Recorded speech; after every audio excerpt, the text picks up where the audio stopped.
You enter a large cave. The orc's trail led you here. Now, before you lie 3 paths, one of... I jump into the water.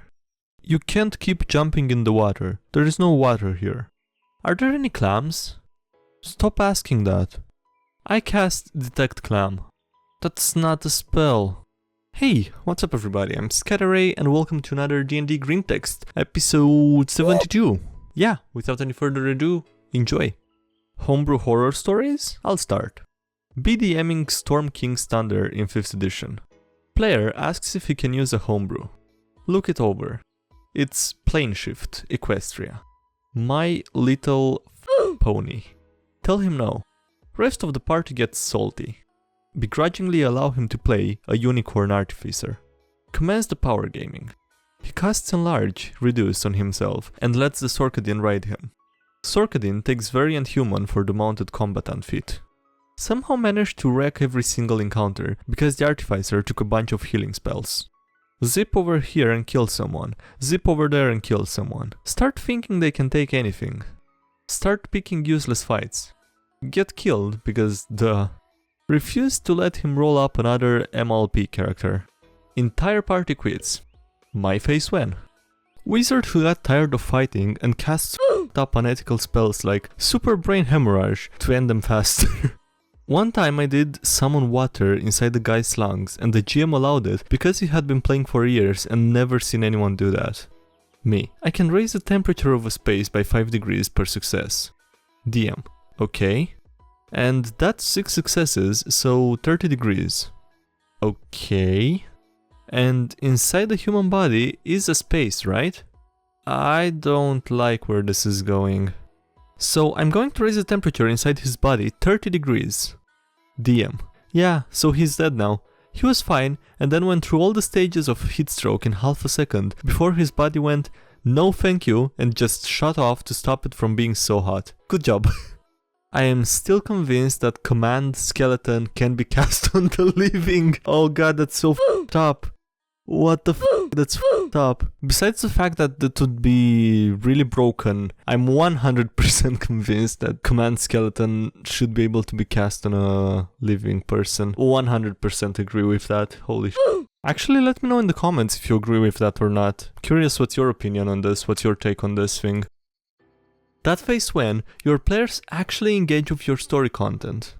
They say it was one of the most fun sessions so far. I wish all DMs had players like mine. I try so hard to make things interesting and it seems like they actually enjoy it. Most of it has been combat so far, and I finally threw them into some heavy roleplay and they ate it up. Player appreciation thread? Months-long hiatus from the campaign cause of burnout. Player dreams about the game one night. Wakes up and writes poems, myths and legends based on her godbound character. Excitedly shows me the next day. It's cool and creative as shit. I really should restart that campaign, huh? Do it. Don't let that kind of creativity go to waste. Long-term campaign over with the perfect ending. That phase when we're never going to play these characters again. How do I deal with these feels?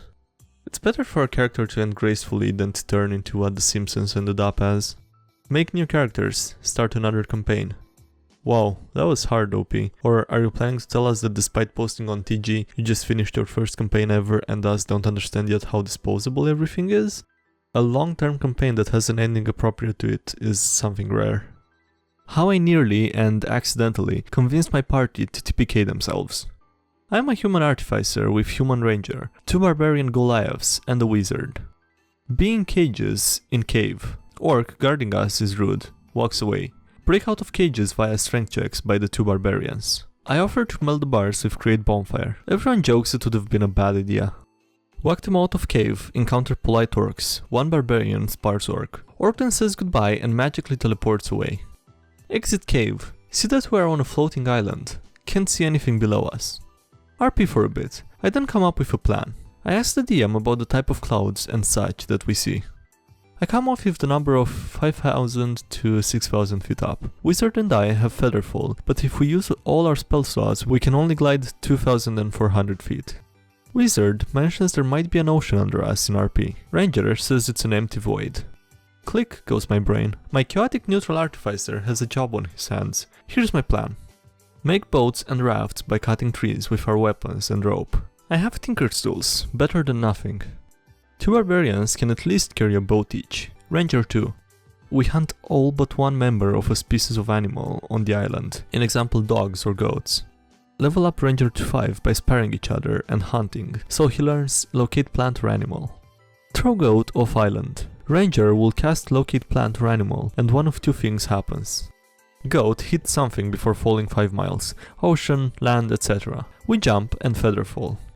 Goat falls forever. If it goes out of range of locate plant or animal, then the spell might point to the next nearest goat, possibly on another floating island. If one happens, we jump and skydive. When we see land, we would cast feather and glide to the land or ocean. If ocean, we use boats. Unfortunately, DM says something about Arcana checks by wizard and one of the barbarians and how we are in the airplane, that we would fall forever, partially defeating the plan. We do RP and session ends. Me, slightly disappointed. Campaign is over. Epilogue is being described. All the long-lived races and spellcasters who extended their lifespan are living rich, fulfilling lives. Your human fighter, on the other hand, dies alone and unloved after 60 short years because he has 8 charisma. Guys, this is so sad. I want my human to be happy.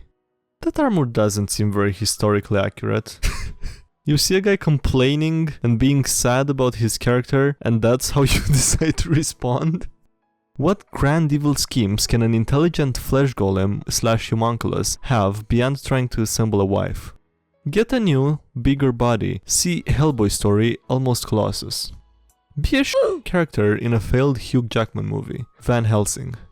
Get a new brain. See film The Ghost of Frankenstein and YouTube video Where Did Frankenstein's Brain Go by Cinema Sacra. Get a fertile mate. This is assemble a wife scenario, but with a different emphasis. In the original book, Victor didn't want to create a bride to the monster because he was afraid that they would create a new race of monsters. Cause a bunch of whips to cry by just saying Big Brother Ed, that one f***ed-up episode of Full Metal Alchemist.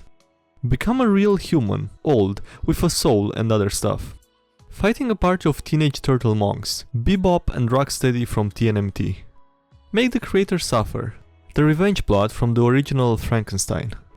Take tap dancing lessons and perform a Putin on the Ritz routine with its creator. See Young Frankenstein. Get cancelled due to Tom Cruise being a pompous and f***ing up an entire cinematic universe. The defunct Dark Universal series. My DM has the biggest case of better off writing a novel / VN, because seriously, we have a single combat encounter roughly every 5 sessions. We're in session 48 and have had less than 10 combat encounters total. Only like 4 of which had any real stakes, and the rest were just to appease us because we were complaining that we've had so little combat. My question is, how can we improve this? What can I even say to my DM to make them add more combat to this game that can at best be called a visual novel tier role-playing game? Do you accuse him of writing a novel because you feel that there is not enough combat? Or do you feel that your choices don't matter in the grand scheme and he's just going to tell the story he wrote regardless of your character's choices and actions? Just noticed the image says this cannot continue. We have a guy in our group that is a terrible GM. He's a good player, but he insists he wants to be a GM. His biggest problem is that he always okay, I think it's trying to spell implements. So, okay, he always implements some stupid gimmick or premise to his games. Or he blatantly takes us on some magical realm. One night he's trying to drum up interest for a campaign. He's not giving us any info about it. Actual GM finishes his session for the night, so we say sure. Game starts off really simple and straightforward. I keep waiting for the retarded to come around the corner or for his magical realm to fall out of the ceiling. But nothing happens. Session ends with a climatic battle and a hook to keep us interested. Pleasantly surprised. Next session we actually continue it. He gradually reveals his setting to us and introduces NPCs, and reveals several locations for potential dungeon crawling. Wow, this feels like a real campaign. He finally did it. Third session in, he starts hamming shit up. Everything we run into is an unfunny joke or a parody, several of which are pulled from Family Guy or Robot Chicken, or even worse, it's uncharacteristically horny or sex-focused. All of us are giving each other uneasy looks now. We meet the big bad evil guy, who is a female bard on a unicycle, wearing a red hat that calls herself the Minstrel Cyclist. I immediately scoot away from the table and explain to him that he blew it. I hate that dude so much.